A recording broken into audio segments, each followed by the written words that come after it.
I'm Georgie Henley and I play Lucy in the Chronicles of Narnia. Hi, I'm Michael Apted and I play Eustace in the Voyage of the Dawn Treader. What's so fascinating about that picture anyway? It's hideous. Edmund, it looks like the water's actually moving. That's what happens when you read all those fanciful novels and fairy tales of yours. Lucy definitely needs to learn to be comfortable in her own skin. The temptation that she faces is being able to actually do something about that using a spell from the Book of Incantations. But after having quite a nasty experience, she understands the error of her ways and it makes her a better person at the end of it. Where in the blazes am I? You're on the Dawn Treader. Eustace also faces a form of temptation to which he falters and ends up turning into a dragon. Ultimately, Eustace undergoes quite a dramatic transformation and by the end of the film he's sort of a redeemed and reformed character, but the temptation I suppose affects him in many ways, and one of the greatest temptations is to sort of, I suppose, make no changes to himself and really carry on the way that he is going. And I think it takes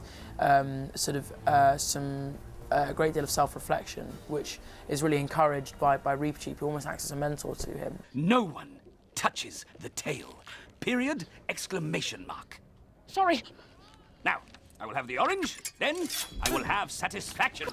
The character of Eustace was quite a challenge. I hope I'm not too much like him. So, you know, I guess it did involve quite a lot of work and it was quite emotionally and physically kind of tough. But, you know, I really enjoyed it. I'd never really sort of been exposed to such big sets and such huge crews and so many cameras as well. I've never been used to having 2 or 3 cameras on set at once. So, that is sometimes distracting, and it sometimes can quite easily take you out of your role and sort of, you know, the nerves and the pressure does make being in character a lot harder. I learned gradually, very gradually, and you know, I was very lucky to be able to work under people like Michael Apted, who's hugely experienced, and have the help of other people on set. I was really grateful for that. I think you learn from the people who you work with, and I also think that you sometimes learn more from directors than you do from other actors, because directors have worked with a huge variety of actors, so they can be very experienced and they know what they're talking about.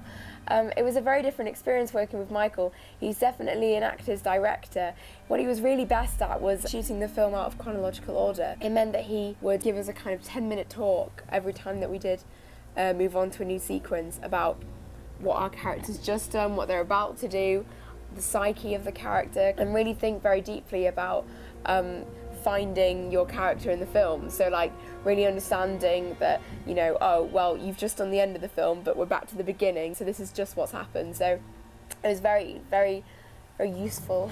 Absolutely, and he was hugely approachable as well, and that was what was so great. You know, he's kind of he's a fountain of knowledge, a walking fountain of knowledge, you know, and as a young actor being able to go up to him and say, look, I'm terrified about this, or, you know, what do you think is best here, and I'm playing with a couple of different options, and just, you know, to have someone to be able to kind of, I suppose, really tell you what's right was just brilliant, and that was really really useful. We also had a lot of rehearsal time, which we didn't have on the first 2 films. We did about 2 or 3 weeks. We went through every scene many times, and it meant that we weren't stranded on the day of filming. We completely knew what was going on. We had a sense of what to do, and we'd already kind of made a preconception of what was going to go down.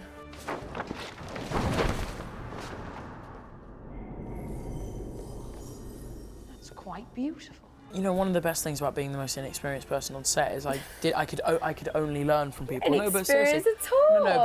No, of course I was. I could only really learn from people, and everywhere I looked, there was someone more experienced and sort of knew more than me. So I just asked questions, and no question was a stupid question, or every question was a stupid question. But it was great. Everything that I know about acting, I've learned from being in Narnia. I've kind of met so many amazing people, and I've been to so many amazing places which I would have never been to kind of in my everyday life. The best thing that Narnia has given me is a platform to pursue acting. It's given me a great start in my career, hopefully, and although I was kind of thrown in at the deep end, I'm so happy for that, and it was just such a stroke of luck that I landed the role of Lucy. It sounds cheesy, but it's true. The best thing about filming is the people you meet and the friendships you make and the bonds you form, and you know, they're very difficult to break by the end of it, and certainly doing all this kind of stuff, we get to meet up with everybody again, and it's fantastic. It's brilliant.